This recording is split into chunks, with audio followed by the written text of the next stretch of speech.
This is Bob Oliphant from the Westford Historical Society and Museum, bringing you episode 15 of season 4 of the Westford Wardsman podcast. The Westford Wardsman newspaper was part of Turner's Public Spirit, a weekly newspaper in Ayer a century ago. In this episode, we'll be reading the Wardsman for the week ending Saturday, April 15th, 1911, and I'll elaborate on what was happening in Westford that week. The week starts with the Westford Center section. Mr. and Mrs. Walter Wright of Brookline have recently crossed the continent and joined Mrs. Elizabeth Whitney, who was Walter's mother-in-law, in California, and they will later return home together. The patron of our branch line electrics, that is trolley cars, were glad to welcome motorman John Sherlock back to his old post this last week after several weeks of enforced absence from sickness. I can't remember. I think he was actually the driver. I think they also had a conductor on each trolley car. Mr. Lindsay, who assumed charge of the Brigham Farm last fall, has resigned to accept the position of superintendent of routes for the Boston Ice Company. He went to his new duties this last week, but his family will not remove immediately. Mrs. Orion V. Wells and baby daughter have been enjoying a visit in Amesbury this past week. Mrs. Thomas Fisher entertained the Thimble Club at her home in Lowell on Tuesday of this week. Luncheon was served by the hostess, accompanied by an afternoon of sociability. The snowstorm on Sunday morning made the attendance at the churches necessarily small. At the Congregational Church, the evening service was omitted as some of its regular attendants come from considerable distance. Sleighs were in evidence during the day. Remember, this was the week of April 15th we're reading about, and they have enough snow for sleighing. Alfred W. Hartford returned from his Washington trip last week, reporting a thoroughly enjoyable time, meeting and shaking hands with President Taft being one of the experiences. He was the local representative to the state legislature from Westford, I believe. Special Easter music will be a feature of the Easter services at both the Congregational and Unitarian churches. Mrs. Florence Isles, who has until recently acted as housekeeper for Dr. Cyril Blaney, has gone to Lowell with her daughter Hilda to fill a similar position. One day last week, while J. Henry Colburn and Pearl Harmon were at work painting on Will Wood's barn, the staging broke and precipitated them both to the ground, a distance of about 18 feet. Both men received a bad shaking up, but fortunately no bones were broken. Elliot Humiston, who has been quite sick, is much improved. Miss Ann Wright, who has been employed in the Oscar Spaulding household, has left there, going to New York to visit and then returning to her home in the Maritime Provinces, where she is to be married. Reverend Charles C.P. Hiller, who preached at the Congregational Church here for 2 years previous to Reverend Marshall's pastorate, and was also pastor of the Graniteville Methodist Episcopal Church at the same time, has been assigned to Everett First Church. Mr. Hiller closes a 6-year pastorate at the Wesleyan Methodist Church, Springfield, to go to Everett. I believe he's the only pastor to actually serve the Methodist Church and the church in the Congregational Church at the same time. Miss Julia H. Fletcher gave a piano recital at her home on Saturday afternoon for her pupils. Those who participated most creditably were Edward Reed, Fletcher Abbott, Robert Abbott, Hazel Hartford, Frida Johnson, Pauline Wallace, Eleanor Cameron, and Marjorie Cameron. Mrs. Sanderson of Nashua, New Hampshire, was present and played for the pupils. Mrs. Sanderson will be remembered as Miss Melendi, who played so skillfully at one of our Tadmont Club musicales. The next section is the Westford Grange section. At the last regular meeting of the Grange, the first and second degrees were conferred on a class of 18 by the regular officers as follows: Mrs. Hazel B. Hartford, Evelyn Hamlin, Beatrice Sutherland, Lillian Sutherland, Catherine Cannell, Rachel Wall, Bertha Galbraith, Ruth Furbush, Hilda Isles, and Minnie Whitney. Mrs. Ella G. Langley, Mrs. C. Lindsay, Mrs. Jenny Cipher, and Mrs. Sarah Harris, Charles E. Woods, Thomas O'Brien, and Hamilton Whitney. The class will receive third and fourth degrees at the next meeting, April 20th, with third degree by the ladies' staff and fourth degree by the regular officers, followed by a supper in charge of Henry Colburn. Visiting patrons cordially welcome. Westford Grange was invited to Acton Grange for their neighbors' night on Tuesday evening of this week. Weather and traveling were such that the trip was a pleasant one for the good delegation that went. There was no barge, but a number of single teams. The Westford members contributed as their share of the entertainment a play, The Great Plumber Breach of Promise Case, which was very pleasantly received. Following is the cast: Leonard Wheeler, Alonzo Sutherland, James Hartford, Miss Martha Grant, Samuel Taylor, Miss Grace Robinson, Mrs. Leonard Wheeler, Mrs. Edith Lawrence, Mrs. Alonzo Sutherland, Mrs. Joseph Knight, Miss Mattie Crocker, and Mrs. Henry Colburn. Next is the About Town section. Edmund B. Whitney commenced searching for stone, that is, digging, Saturday on the lot recently purchased of Amos Poley on the Lowell Road near Brookside. The new overturned sod in the search for stone looks like a new house someday, and these preliminaries are cellar wall promises. At the last meeting of Middlesex North Pomona Grange, it was voted to expedite to hold the September meeting with September Grange at Westford. I'm sorry, that should have been, it was voted expedient to hold the September meeting with Westford Grange at Westford. John Haley on the Stony Brook Road has sold his herd of cows to Alexander Fisher. Mr. Haley will retire from the milk business, henceforth forward and onward.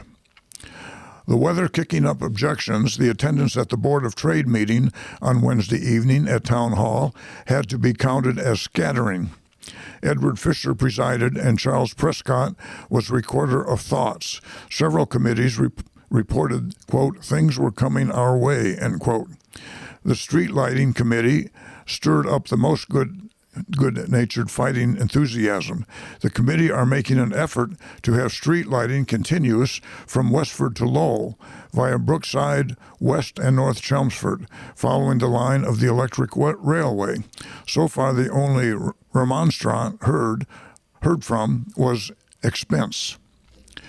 It was a nice, jolly party of schoolmates and close-fitting friends that gathered at the Bannister homestead on the Lowell Road on Saturday evening and celebrated with song, games, refreshments, and interchange of cheery spirits the 18th birthday of Seth Bannister. Everybody felt young with him. May this feeling be abiding. I think he was a young man who was a friend of the much older Samuel Law Taylor, who wrote this About Town section. A grass rubbish fire got the right-of-way on Wednesday at the Robinson home on the Providence Road and made quite a lively scare time in threatening to be uncontrollable.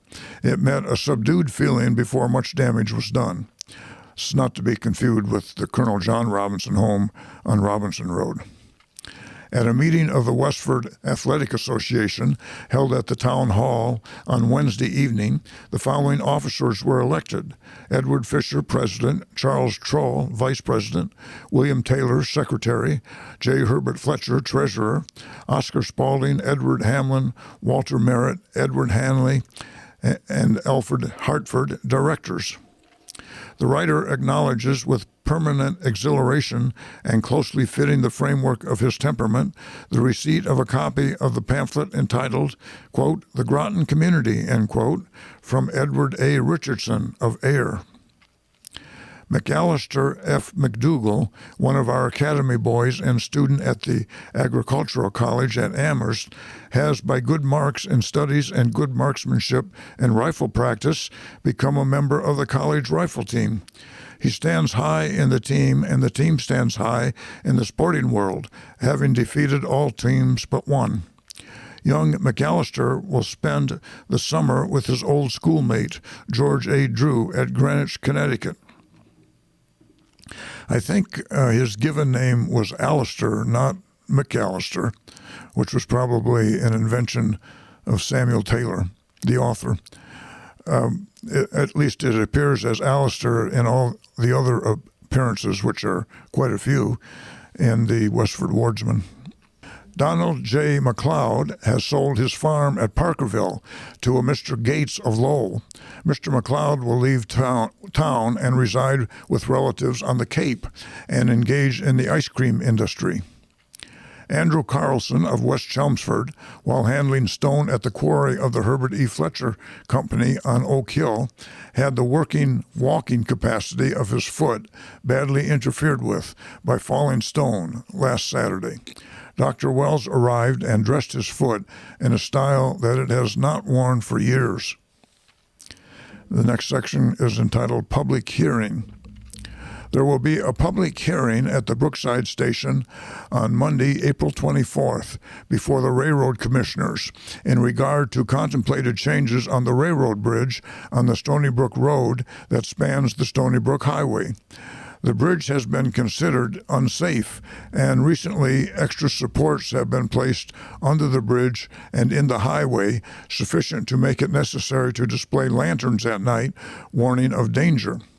That the lanterns were hung on the supports so that people in the cars going under the bridge wouldn't hit them. The bridge is not only unsafe, but low enough to prove an obstruction to covered barges and high loads generally. The last person to get pinched under this bridge was Daniel Sheehan, the well-known Tadmont Brook manufacturer and lumber sawyer.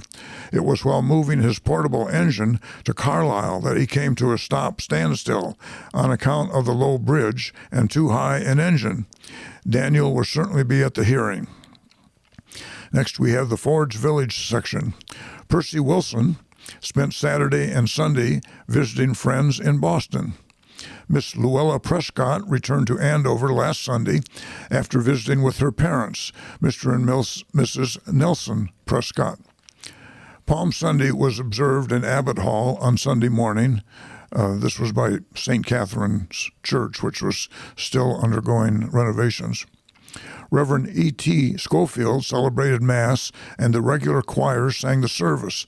The Passion of the Savior was read in 3 different languages, probably English and French for sure, and either Russian or Polish, so that all who attended might understand, and palm branches were distributed among the congregation in honor of Christ's entry into Jerusalem. On Easter Sunday, High Mass will be celebrated by the Reverend M.E. Doherty, and special music will be rendered by the full choir under the direction of Mrs. Mary Hanley, the organist.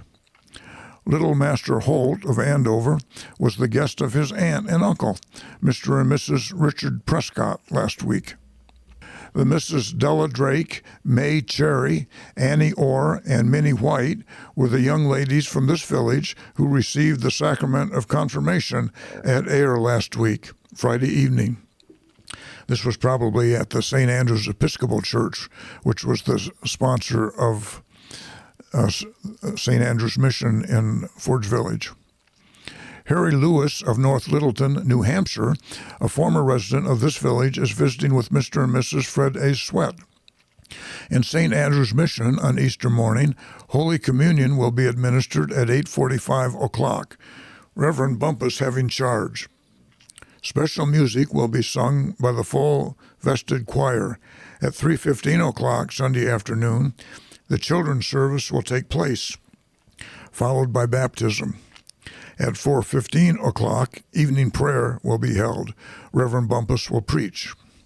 On Tuesday evening, April 18th, the members of St. Catherine's Parish will give the musical comedy The Gypsy Wedding in Abbott Hall. There will be special music by the Colonial Orchestra and by the Oxford Mandolin Club. Also, vocal and instrumental solos.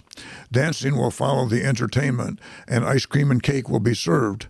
The proceeds of the affair will be used for the benefit of the church, and all are promised a good time. Next, we have the Graniteville section. Workmen have already commenced making alterations on the Harris House. I believe this was the house at 33 Broadway, so-called, that was recently purchased by Dr. Warren Sherman. A new wing has been added that will be used for an office and laboratory, and the whole house is being wired for electric lights. P. Henry Harrington has the contract for the carpenter work. Mrs. Harris and daughter, Ethel, are spending a few days with relatives in Lowell before leaving for Fairhaven, where they intend to make their home. The Ladies' Aid Society of the Methodist Episcopal Church in Graniteville met at the home of Mrs. Fred Provost on Thursday afternoon. Miss Annie Healy, who has spent the last few months in the South, has returned to her home here. The last of the Lenten devotions were held in Healy's Hall on Friday evening, Good Friday. A large number were in attendance. Miss Lydia Walsh has recently returned from a brief visit spent with friends in Boston and vicinity. The next paragraph is titled, Instituted. A new order of the Companions of the Foresters of America was instituted in West Chelmsford last week, Friday night, in Marshall's Hall by Mrs. Julia McCarty, Grand Chief Companion of Lynn, assisted by Mrs. Julia Wall, Grand Outer Grand of Graniteville, who acted as Marshal. This circle will be known as the Stony Brook Circle, number 1050, CF of A. That's Companions of Foresters of America. The meeting was formally opened with the Grand Chief Companion, Mrs. McCarty, presiding, and the following members of Cameron Circle of this village in the different positions: Mrs. Ellen Healy, Mrs. Bessie Robinson, Elizabeth Harrington, Martha Doucette, Hannah Harrington, Dora Leduc, Minnie Sedwith. All members of the newly formed circle were initiated by the grand officers present, and in the regular order of business, the election of officers took place. The officers elected were Miss Catherine Dunn. They just give initials for the offices. I'm not going to read those. Mary O'Brien, Isabel McNaughton, Eva Carlson, Mary Flynn, Cassie Jones, Esther Johnson, Effie Johnson, Fanny Anderson, Mary Mooney, Elizabeth Newbold, Hulda Carlson, Emma McGlinchey, Dr. F.E. Varney, who was of North Chelmsford, who was the assistant physician. All of the above-named officers of Stony Brook Circle were legally installed by Julia McCarty and Julia Wall, acting as Grand Marshal. Miss Mary A. Dunn was the efficient pianist of the evening. For the good of the order, the Grand Chief Companion, Mrs. McCarty, was heard in a very pleasing address, during which she congratulated the new members of Stony Brook Circle for the fine showing made, and judging from the enthusiasm already shown, a very bright future awaits them. She also thanked the members of Cameron Circle for their kindness and interest shown in the formation of the new circle, particularly Mrs. Julia Wall, who organized it. Mrs. Maria Wall has been chosen as deputy for the new circle. That's the news in Westford for the week ending April 15th, 1911. Thank you for listening, and thanks to Ryan Cousins of Westford CAT for providing technical support. You can find transcriptions and podcasts from the Wardsman at our website at museum.westford.org, or visit the Historical Society's Facebook page for more Westford news from days gone by. This is Bob Oliphant, and I hope you will join us for next week's Westford Wardsman podcast. Thank you.